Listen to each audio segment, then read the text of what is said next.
Assalamu alaikum students, I hope all of you will be fine. Students, today I am going to discuss about the measurements. Measurements में जो सबसे पहली चीज़ आप देखेंगे तो you should know how can you measure the length, how can you measure the time, how can you measure the mass, density and the volume, weight कैसे measure करना है, उनके इंस्ट्रूमेंट्स कौन कौन से होते हैं, you should know about it. अच्छा, मीटर रूल हम यूज़ करते हैं कब, मेजरिंग टेप कब यूज़ करते हैं, वर्नियर कैलिपर कब यूज़ करते हैं और माइक्रोमीटर कब यूज़ करते हैं, ये आपको मालूम होना चाहिए. For example let suppose very well कि अगर लेंथ आपके पास ग्रेटर देन हो 1 मीटर से तो आपकी प्रेफरेंस होती है मेजरिंग टेप. अगर आपके पास लेंथ लेस हो 1 मीटर से लेकिन अगर 10 सेंटीमीटर से ज़्यादा हो तो फिर आपकी प्रेफरेंस होती है मीटर रूल. और अगर लेंथ 10 सेंटीमीटर से भी कम हो तो फिर प्रेफर करते हैं आप वर्नियर कैलिपर को. और अगर लेंथ 2 सेंटीमीटर से भी लेस हो तो फिर आप प्रेफर करते हैं माइक्रोमीटर. और माइक्रोमीटर में जब आप फाइंड करते हैं रीडिंग तो किस तरह फाइंड करते हैं कि माइक्रोमीटर के लिए जो फार्मूला है वो ये फार्मूला है रीडिंग फाइंड करने का. Main scale reading plus circular scale multiply by least count.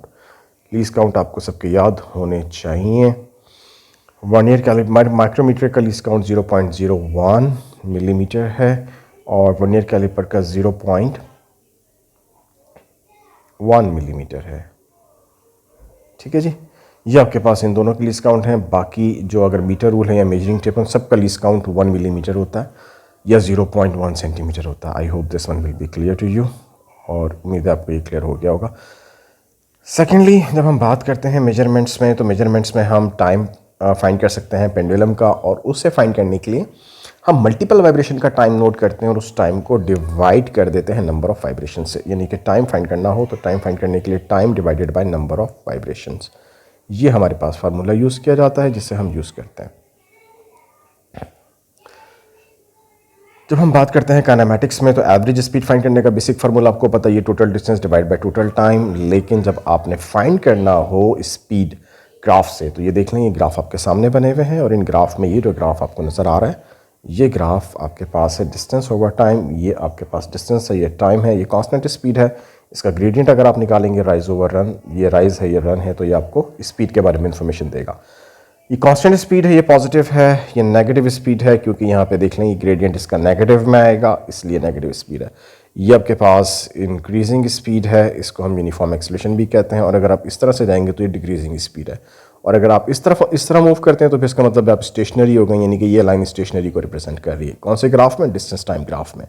I hope this one will be clear to you. और राइज ओवर रन्स में हमेशा आपको स्पीड के बारे में इंफॉर्मेशन देगा. इसी तरह से अगर आप एक्सेलरेशन फाइंड करना चाहते हैं तो आपने यूज़ करना होता है ये वाला ग्राफ जिसे आप कहते हैं स्पीड टाइम ग्राफ. और स्पीड टाइम ग्राफ में जो ग्रेडियंट होता है वो हमेशा आपको एक्सेलरेशन बताएगा. ये जैसे देख सकते हैं आप इसमें स्पीड टाइम ग्राफ में इसका जो कांस्टेंट एक्सेलरेशन है ये कांस्टेंट डिसेलरेशन है, ये कांस्टेंट स्पीड है. एक्सेलरेशन यहाँ पे 0 है क्योंकि आपके पास कोई राइज ओवर रन नहीं है. और यहाँ पे अगर आप देखते हैं तो यहाँ पे ये रेस्ट में है, स्टेशनरी है क्योंकि यहाँ पे स्पीड जो है आपके पास वो 0 है. I hope this one will be clear. लेकिन यहाँ पे इंक्रीजिंग और डिक्रीजिंग एक्सेलरेशन नहीं है तो वो मैं बना देता हूँ, आप देख सकते हैं यहाँ पे लाइक दिस. अगर आपके पास इस तरह से लाइन जा रही है तो ये इंक्रीजिंग एक्सेलरेशन को रिप्रेजेंट करेगी. लाइन इस तरह जा रही है तो डिक्रीजिंग एक्सेलरेशन है. और अगर डिक्रीजिंग एक्सेलरेशन से लाइन इस तरह हो जाती है तो इसका मतलब एक्सेलरेशन 0 हो चुका है. I hope this one will be clear और ये आपको क्लियर हो गया होगा. सेकेंडली, यहाँ पर जब हम बात करते हैं डेंसिटी फाइंड करने की बेसिक फार्मूला या वेट फाइंड करने के लिए तो मास का मालूम होना ज़रूरी है. वेट डिपेंड करता है मास पे और ग्रेविटी पे. ग्रेविटी की वैल्यू जी की वैल्यू 10 मीटर पर सेकेंड स्क्वायर है और मास आपको गिवन होता है, आप वेट इजीली फाइंड कर सकते हैं. फोर्स है वेट और एक वेक्टर क्वांटिटी है. डेंसिटी फाइंड करने का फार्मूला मास ओवर वॉल्यूम है. मास आपको मालूम होना चाहिए. वॉल्यूम अगर रेगुलर शेप है तो फार्मूला लगाएंगे, इरेगुलर शेप है तो आपने क्या करना है, डिस्प्लेसमेंट मेथड यूज़ करना है. यू कैन सी हियर, यहाँ पर आपने राइज ओवर रन फाइंड किया. राइज ओवर रन जो भी होगा आपका स्पीड टाइम ग्राफ का वो हमेशा आपको एक्सेलरेशन के बारे में इंफॉर्मेशन बताएगा. आप चाहे बहुत से स्टूडेंट सवाल करते हैं सर हम राइज ओवर रन को दो पॉइंट्स यूज़ करके उनका फाइंड कर सकते हैं ग्रेडियंट. बिल्कुल कर सकते हैं, कोई मसला नहीं है, तो भी आपका आंसर सेम आएगा.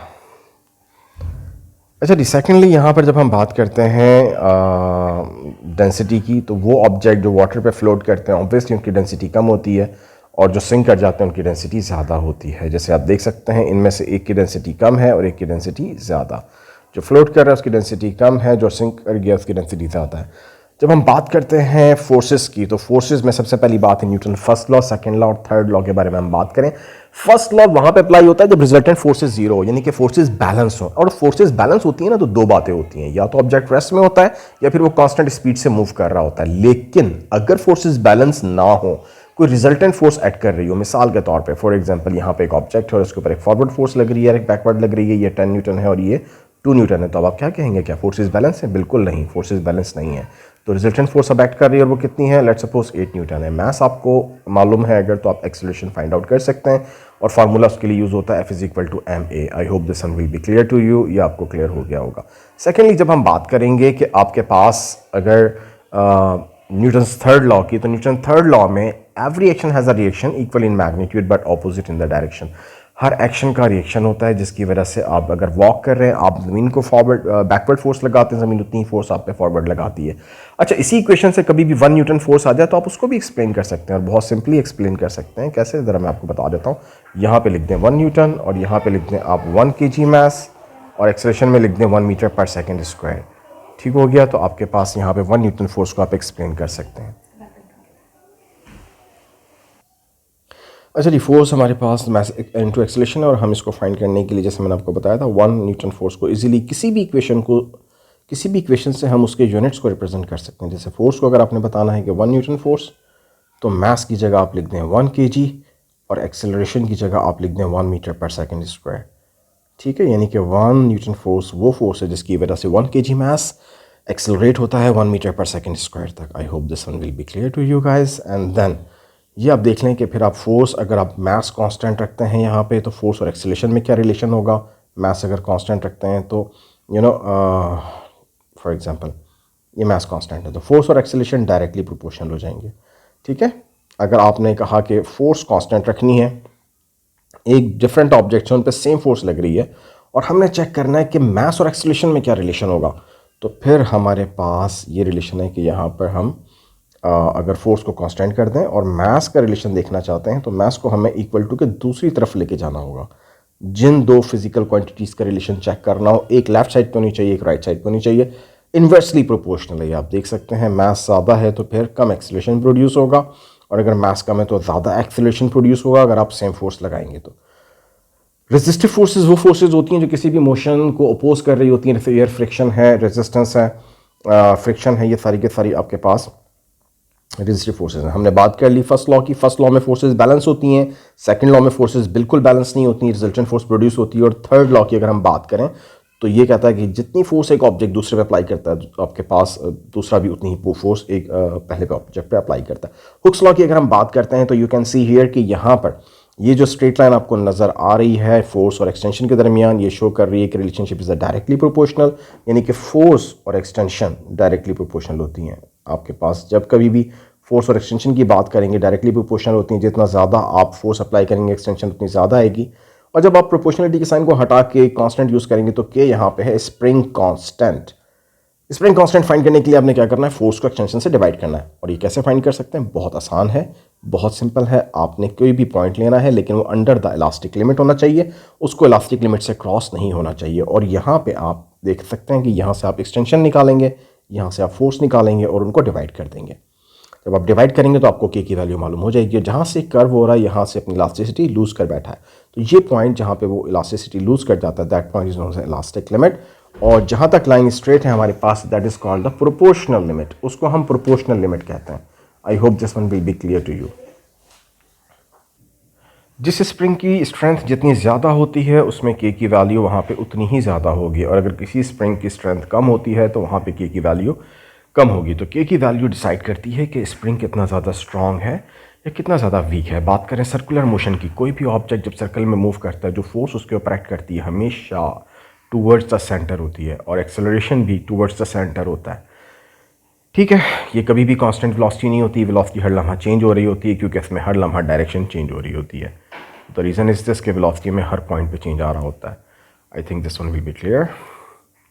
इस फोर्स को सेंट्रीपिटल फोर्स और एक्सेलरेशन को सेंट्रीपिटल एक्सेलरेशन कहते हैं, लेकिन अभी इसमें इस लेवल पे आपको ये याद करने की ज़रूरत नहीं होती है, ए लेवल्स में डिस्कस किया जाता है बहुत ज़्यादा डिटेल में। मोमेंट्स क्या है, जब कभी भी कहीं भी किसी भी फोर्स की वजह से टर्निंग इफेक्ट प्रोड्यूस होता है उसको हम मोमेंट्स कहते हैं। और जो मोमेंट्स होता है क्लॉकवाइज भी हो सकता है और एंटी क्लॉकवाइज भी हो सकता है। ये आपके पास कोई भी ऑब्जेक्ट रखा हुआ है, इसको आपने लेट सपोज यहाँ पे ये एक ऑब्जेक्ट है और ये इसका वेट है। इस वेट से यहाँ पे फोर्स लग रही है जो उसको टर्न करने की कोशिश करेगी। ऑब्वियसली ये क्लॉकवाइज मूव करेगा।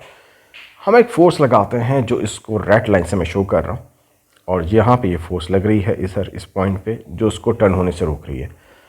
अब आपने फाइंड करना है इसका परपेंडिकुलर डिस्टेंस। तो बहुत आसान तरीका है। अगर आपने इस फोर्स F का परपेंडिकुलर डिस्टेंस फाइंड करना है कि इस F फोर्स का परपेंडिकुलर डिस्टेंस कितना है, तो ये पिवट पॉइंट है जो मैंने रेड से मार्क किया है। इससे एक पैरेलल लाइन पास करें, एक लाइन पास करें जो फोर्स के पैरेलल होनी चाहिए, जो फोर्स के पैरेलल होनी चाहिए, और उन दोनों के दरमियान जो डिस्टेंस होगा that is a perpendicular distance. तो ये फोर्स F का परपेंडिकुलर डिस्टेंस कहलाएगा। अच्छा, अगर आपने फाइंड करना है, आपने वेट का परपेंडिकुलर डिस्टेंस फाइंड करना है कि भाई वेट का परपेंडिकुलर डिस्टेंस कितना है, तो यही पिवट पॉइंट है। इससे एक ऐसी लाइन पास करें जो वेट के पैरेलल हो और इन दोनों के दरमियान डिस्टेंस देख लें। ये वेट का परपेंडिकुलर डिस्टेंस है। तो जब भी आपको परपेंडिकुलर डिस्टेंस निकालना हो तो पिवट पॉइंट से एक ऐसी लाइन पास करें जो फोर्स के पैरेलल हो और फिर उन दोनों लाइन के दरमियान का डिस्टेंस निकालें, वो परपेंडिकुलर डिस्टेंस होगा। I think this one will be clear to you. यहां पर ये आप इस तरह से चेक कर सकते हैं परपेंडिकुलर डिस्टेंस कैसे आप फाइंड करेंगे। और जब भी मोमेंट फाइंड करना हो तो उस फोर्स को उस डिस्टेंस से मल्टीप्लाई कर दो, you can find the moment. इसलिए इसका यूनिट्स आप देख सकते हैं न्यूटन मीटर है। I hope this one will be clear to you. लेकिन जब कभी कोई भी ऑब्जेक्ट बैलेंस होता है तो याद रखें वो दो कंडीशंस को फॉलो करता है। फर्स्ट कंडीशन है कि फोर्सेस बैलेंस होती हैं, जितनी अपवर्ड फोर्सेस होंगी उतनी डाउनवर्ड फोर्सेस होंगी। सेकेंडरी मोमेंट बैलेंस होता है, जो एंटी क्लॉकवाइज मोमेंट है और क्लॉकवाइज मोमेंट है वो दोनों इक्वल होने चाहिए। अगर बैलेंस ना हुए, क्लॉकवाइज मूवमेंट ज़्यादा हुआ एंटी क्लॉकवाइज से, तो ऑब्वियसली बॉडी क्लॉकवाइज मूव करेगी, एंटी क्लॉकवाइज मूव नहीं करेगी। I think this one will be clear. और यही मोमेंट आपका यही कहलाता है प्रिंसिपल ऑफ मूवमेंट, कि क्लॉकवाइज मूवमेंट अगर एंटी क्लॉकवाइज मूवमेंट के इक्वल है तो बॉडी आपकी इक्विलिब्रियम में है। This one is called the principle of moments. I think this one will be clear to you. और ये सेकंड कंडीशन ऑफ इक्विलिब्रियम भी है। तो फर्स्ट कंडीशन हमारे पास थी रिजल्टेंट फोर्सेस जीरो हैं और सेकंड कंडीशन है रिजल्टेंट मोमेंट जीरो है। ठीक है जी। सेकेंडली अगर हम बात करें सेंटर ऑफ मास की, वो पॉइंट जिस पे किसी भी ऑब्जेक्ट का वेट डाउनवर्ड एक्ट करता है, that point is the centre of the mass. और अगर आप उस पॉइंट पे फोर्स अप्लाई करें तो फिर आपके पास क्या होगा, वो ऑब्जेक्ट इक्विलिब्रियम में आ जाएगा। अब यहाँ पे सेंटर ऑफ मास इन्होंने शो किया है इस ऑब्जेक्ट में। यहाँ पे देख सकते हैं डिफरेंट आपके पास सिचुएशंस हैं। ये सेंटर ऑफ मास और यहाँ से वेट डाउनवर्ड एक्ट कर रहा है। अब अगर ये इस पोजीशन में है तो सेंटर ऑफ मास से जो वेट एक्ट कर रहा है वो उसको कहाँ टिल्ट करेगा, ऑब्वियसली वो उसको क्लॉकवाइज टिल्ट करेगा। यहाँ पर अगर ये वेट एक्ट कर रहा है और पिवट पॉइंट यहाँ पर है, तो देखना होता है हमें पिवट पॉइंट कहाँ पर है। पिवट पॉइंट यहाँ पर लेफ्ट साइड पे आ रहा है तो ये उसको एंटी क्लॉकवाइज टर्न कर देगा। I hope this one will be clear to you. जब हम बात करेंगे स्केलर्स की और वेक्टर्स की, वो तमाम फिजिकल क्वांटिटी जिनको एक्सप्लेन करने के लिए डायरेक्शन की जरूरत नहीं पड़ती, वो स्केलर्स हैं। आपके पूरे सिलेबस में टोटल 5 वेक्टर्स हैं, उसके अलावा कोई वेक्टर नहीं है। कौन कौन से हैं? आपके पास वेलोसिटी है, आपके पास डिस्प्लेसमेंट है, वेलोसिटी है, एक्सेलरेशन है, फोर्स है, मोमेंटम है और मोमेंट्स हैं। ये आपके पास वेक्टर्स हैं। इनको छोड़कर जितनी फिजिकल क्वांटिटी हैं वो सारी की सारी स्केलर्स हैं। अच्छा, अब दो फिजिकल आपको फोर्सेस को ऐड करना है। लेट सपोज यहाँ पे एक फोर्स F1 है और ये वाली फोर्स F2 है। इनको आप ऐड करने जा रहे हैं। अब फोर्स F1 यहाँ पर है और F2 यहाँ पर है। अब आप F1 को उठा के इस तरह से लेकर आते हैं कि F1 की टेल जो है ना वो F2 के हेड से मिल जाए। देखिएगा मैं यहाँ पे ड्रॉ करने जा रहा हूँ F2 को, F1 को। तो मैं F1 को इधर लेकर आ गया हूँ, जो मैंने रेड एरो से शो किया है। डायरेक्शन में कोई चेंज नहीं आया, बस ये हुआ इसकी टेल F2 के हेड से मिल गई है। और जब आप रिजल्टेंट फाइंड करने जा रहे हैं तो रिजल्टेंट में आपने फर्स्ट वेक्टर की टेल को सेकंड वेक्टर के हेड से ज्वाइन कर देना है। ये आपका रिजल्टेंट फोर्स आ जाएगी। आई hope this one will be clear. अगर आपने स्केल सपोज किया हुआ जैसे कि 1 सेंटीमीटर को अगर आप 100 न्यूटन से रिप्रेजेंट कर रहे थे, तो यहाँ पे आपने इसको मेजर किया। लेट सपोज आपकी रिजल्टेंट फोर्स आई है 3 सेंटीमीटर, तो 3 सेंटीमीटर कितने न्यूटन को रिप्रेजेंट करेगी? 300 न्यूटन को रिप्रेजेंट करेगी। तो गाइस इस तरह से आप कोई भी वेक्टर को ऐड कर सकते हैं और उनका रिजल्टेंट भी फाइंड आउट कर सकते हैं। मोमेंटम आपके पास प्रोडक्ट है मास का और वेलोसिटी का। जब कभी भी आपने मोमेंटम फाइंड करना हो तो मास को वेलोसिटी से मल्टीप्लाई कर देते हैं। और मोमेंटम फाइंड करने के लिए याद रखें, कोई भी ऑब्जेक्ट के लिए मास और प्लस वेलोसिटी दोनों का होना ज़रूरी है। यहाँ पे फॉर एग्जांपल हमारे पास जस्ट वेट, अगर हमारे पास एक ऑब्जेक्ट है और उसका मास ए, उस ऑब्जेक्ट ए है, एक ऑब्जेक्ट बी है, इसका मास एम ए है, इसका मास एम बी है और इसकी वेलोसिटी यहाँ पे यू ए है, इसकी वेलोसिटी यू बी है, तो आप इन दोनों का मोमेंटम निकाल सकते हैं। इसके मास को इसकी वेलोसिटी से मल्टीप्लाई कर दें। जब मास ए के मास को यू ए से मल्टीप्लाई करेंगे तो ए का मोमेंटम आ जाएगा, जब बी के मास को वेलोसिटी से मल्टीप्लाई करेंगे तो बी का मोमेंटम आ जाएगा। उन दोनों को प्लस करेंगे, टोटल मोमेंटम आ जाएगा टकराने से पहले। होता क्या, ये दोनों टकराते हैं, इनके दरमियान कोलिजन होता है और फिर कोलिजन के बाद ए की वेलोसिटी भी चेंज हो जाती है, वी ए हो गई है, और बी की वेलोसिटी भी चेंज हो जाती है, that is M B V B. तो वो आपके पास हो सकता है वी बी हो जाए। तो अब जो मोमेंटम है क्या हो जाएगा, मास में तो कोई चेंज नहीं आया, मास तो वही रहा।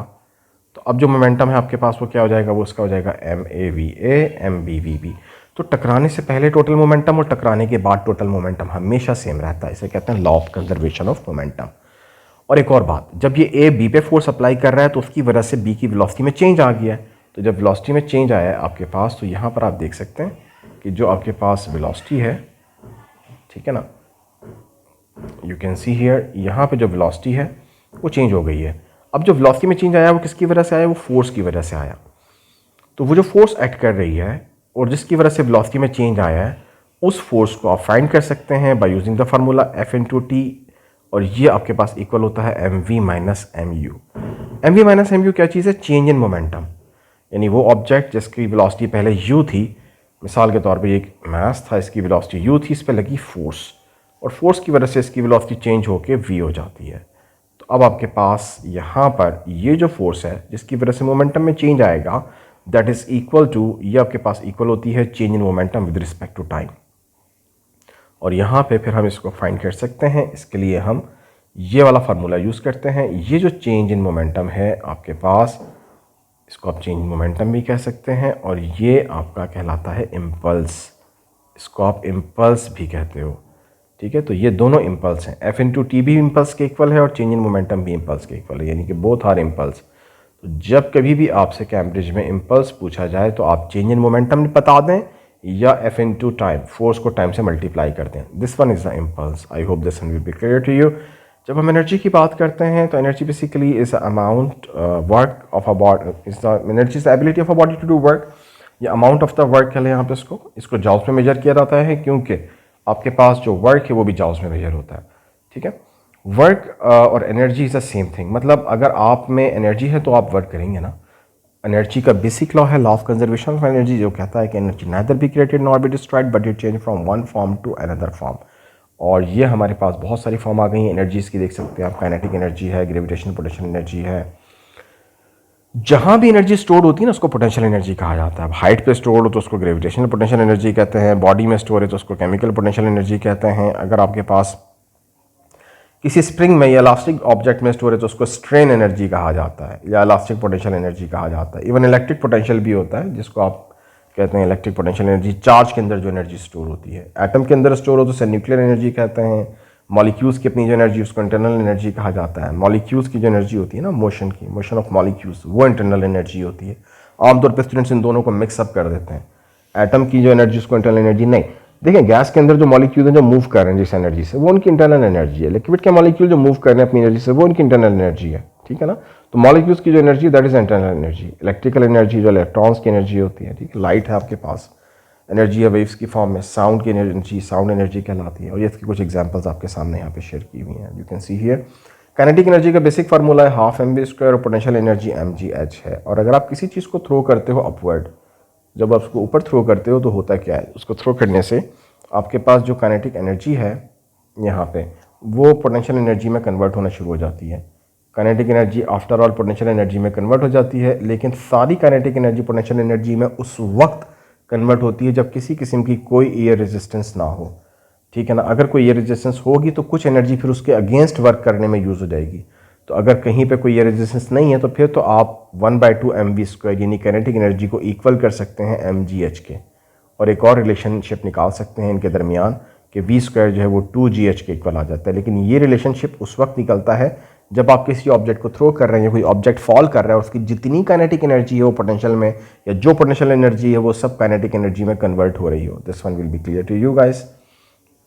यहाँ पे पावर का फार्मूला जो है आपके पास, बेसिक फार्मूला जिससे आप फाइंड करते हैं वर्क डन ओवर टाइम है या एनर्जी ओवर टाइम है। एफिशिएंसी निकालने के लिए बेसिक फार्मूला ये आपके सामने है, स्क्रीन पे आपको नज़र आ रहा होगा। Useful energy output to the total energy input, useful power output to the total power input. लेकिन याद रखें कि जब कभी भी आपके पास जो इनपुट होती है वो एनर्जी सारी की सारी आउटपुट में कन्वर्ट नहीं होती, कुछ ना कुछ उसमें से हमेशा क्या हो जाती है, वेस्ट हो जाती है।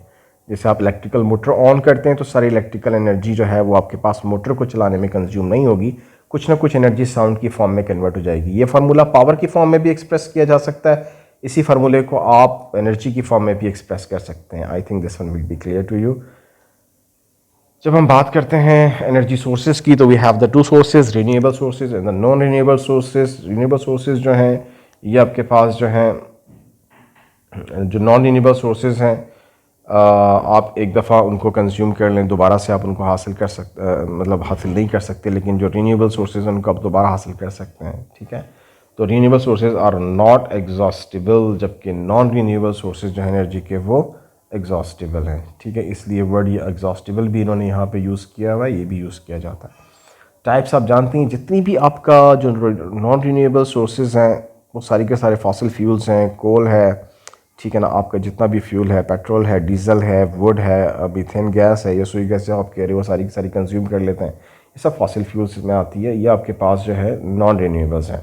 और वो आपके पास जितनी भी चीज़ें हैं, जो लाइक विंड मिल है, आपके पास जियोथर्मल एनर्जी है, आपके पास सोलर एनर्जी है, ये सारी की सारी आपकी रिन्यूएबल सोर्सेज हैं, क्योंकि ये आपके पास मौजूद रहती हैं। वर्क डन का बेसिक फार्मूला तो आप जानते हैं, वर्क डन आपके पास इक्वल है फोर्स इनटू डिस्टेंस के, और ये एनर्जी के इक्वल भी है। पावर फाइंड करना तो आपने वर्क को टाइम से डिवाइड करना होता है। प्रेशर फाइंड करने का basic formula force over area है, याद रखना है। लेकिन लिक्विड का प्रेशर फाइंड करने का फार्मूला रो जी एच है, density multiply by gravity multiply by height. ये लिक्विड की वजह से होती है। और यहाँ पर जब कभी भी आपको किसी भी लिक्विड का प्रेशर फाइंड करना हो तो आपने लिक्विड का प्रेशर निकालना हो तो आपको ये हाइट मालूम होना ज़रूरी है, और उसकी डेंसिटी मालूम होना ज़रूरी है लिक्विड की, और जी की वैल्यू मालूम होना ज़रूरी है, तब आप उस लिक्विड का प्रेशर निकाल सकते हैं। बाकी इसमें इसके वाइड होने से या नैरो होने से कोई इफेक्ट नहीं पड़ता। ठीक है जी, कोई फ़र्क नहीं पड़ेगा। हाँ, अगर वाइड हो जाएगा ज़्यादा, फोर्स और ज़्यादा होगी तो एरिया भी ज़्यादा हो जाएगा। मिसाल के तौर पे अगर आप कहते हैं कि ये 2 कंटेनर हैं मेरे पास, सर इसमें एक वाइड है और एक नैरो है, तो भाई हाइट तो एक है ना, तो फिर प्रेशर तो सेम ही होगा। आप कहेंगे नहीं सर इसमें तो ज़्यादा फोर्स लग रही है, बिल्कुल लग रही है, तो फिर एरिया भी तो ज़्यादा है ना, यहाँ पे फोर्स ज़्यादा लग रही है, एरिया ज़्यादा है। मिसाल के तौर पे यहाँ पे 100 न्यूटन की फोर्स लग रही है, तो यहाँ पे 100 सेंटीमीटर स्क्वायर एरिया भी तो है। अगर यहाँ पे 50 न्यूटन की फोर्स लग रही है तो यहाँ पे 50 सेंटीमीटर स्क्वायर एरिया है, तो आंसर तो सेम आएगा ना। यहाँ भी 1 आंसर आएगा हमारे पास, और यहाँ भी 1 आंसर आएगा। I think this one will be clear to you. Secondly, जब आप देखें तो एटमॉस्फेयर का प्रेशर मेजर करने के लिए जो इंस्ट्रूमेंट हम यूज़ करते हैं वो है मरकरी बैरोमीटर, जो आपकी नज़रों के सामने।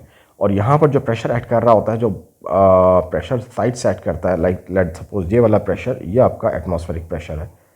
अब ये तो एटमॉस्फेरिक प्रेशर है, लेकिन इस प्रेशर की वजह से मरकरी का कॉलम इसमें रेस करता है, और यहाँ देखें तो ये मरकरी रेस करना शुरू कर देता है इस प्रेशर की वजह से अंदर, और ये उस वक्त तक रेस करता रहता है जब इसका प्रेशर, अब देखें इसका प्रेशर कहाँ पे ऐड कर रहा है, मैं आपको बताता हूँ।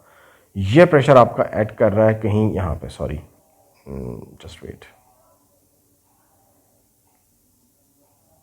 ये इस लिक्विड कॉलम को जो अबव द लेवल मैंने भी रेड लाइन से मार्क किया नीचे, इससे ऊपर ऊपर जितना भी लिक्विड है मैं इसको रेड कर रहा हूँ, और इसको यहाँ पे हम चेंज करते हैं। ये आप देख सकते हैं यहाँ पे, ये दिस वन, ठीक है, ये आपके सामने आ रहा है। बाहर से जो प्रेशर लग रहा है उसको मैंने ब्लू से मार्क किया है।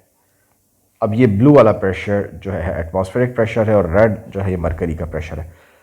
ये दोनों प्रेशर इक्वल होते हैं तो फिर ये मरकरी कॉलम रेज नहीं करता। अगर बाहर वाला प्रेशर ज़्यादा होगा तो ये रेड लाइन ऊपर जाना शुरू हो जाएगी, ठीक है ना, और बाहर वाला प्रेशर कम होगा तो रेड लाइन या रेड कॉलम नीचे आना शुरू कर देगा। ये जो हाइट होती है हमेशा ये यहाँ तक मेजर की जाती है, और ये हाइट यहाँ से यहाँ तक अगर आप सी लेवल पे मेजर करें तो 760 मिलीमीटर होती है। सेंटीमीटर में कन्वर्ट करें तो 76, और मीटर में कन्वर्ट करें तो 0.76 मीटर हो जाती है।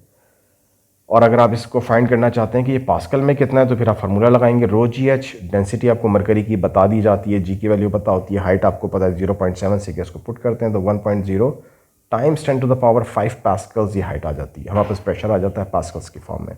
तो ये आपका मरकरी की वजह से आप बैरोमीटर यूज़ करके एटमॉस्फेयर का प्रेशर निकाल सकते हैं। इसमें नैरोनेस होने से और वाइडनेस से प्रेशर के ऊपर कोई इंपैक्ट नहीं आता। ये जो आपके सामने इंस्ट्रूमेंट दिया हुआ ये मरकरी बैरोमीटर है। इसमें एक साइड से एटमॉस्फेयर एंटर हो रहा है और एक साइड से आपके पास गैस का प्रेशर लग रहा है। मिसाल के तौर पर यहाँ से गैस है और यहाँ दूसरी तरफ से एटमॉस्फेरिक प्रेशर है, pressure of atmosphere, ATM atmospheric pressure. अब गैस का प्रेशर ज़्यादा है, हमें नज़र आ रहा है एटमॉस्फेयर से, जब ये वजह है कि ये वाली साइड नीचे चली गई है। इनके दरमियान डिफरेंस कितना आया? लेट सपोज आपको ये स्केल मार्क किया हुआ होगा, 50 में से 10 माइनस किया, आपको पता चला 40 सेंटीमीटर जो है वो गैस का प्रेशर जो है वो ज़्यादा है किससे? एटमॉस्फेयर के प्रेशर से। अब अगर मैं आपको बता दूं कि एटमॉस्फेयर के प्रेशर तो भाई 76 सेंटीमीटर होता है, तो कैन यू टेल मी कि फिर गैस का प्रेशर कितना होगा सेंटीमीटर में? तो आप आसानी से बता सकते हैं, क्योंकि अभी तो हमने बताया कि गैस का प्रेशर एटमॉस्फेयर से 40 सेंटीमीटर ज़्यादा है। तो 76 में 40 को प्लस कर दें, तो 76 में जब हम 40 को प्लस करेंगे तो आंसर आएगा 116 सेंटीमीटर। तो I hope this one will be clear to you. अब आप कह सकते हैं कि सर ये प्रेशर तो है, ये तो आपने हाइट की फॉर्म में बताया, पास्कल की फॉर्म में तो नहीं बताया। तो भाई बिल्कुल ठीक है, मैंने नहीं बताया, लेकिन आप फाइंड कर लें। Pressure is equal to rho G H से निकाल लें, तो ये आपके पास डेंसिटी, ग्रेविटी और हाइट ये रही आपके पास। जी की वैल्यू 10 होती है और डेंसिटी आपको एग्जामिनर बताएगा क्वेश्चन में, ठीक है, और उससे आप इजीली फाइंड कर सकते हैं। तो ये मैनोमीटर इस तरह से आपको फाइंड करने में हेल्प करता है गैस का प्रेशर, और मरकरी मैनोमीटर आपको हेल्प करता है फाइंड करने में atmospheric pressure. Thank you guys.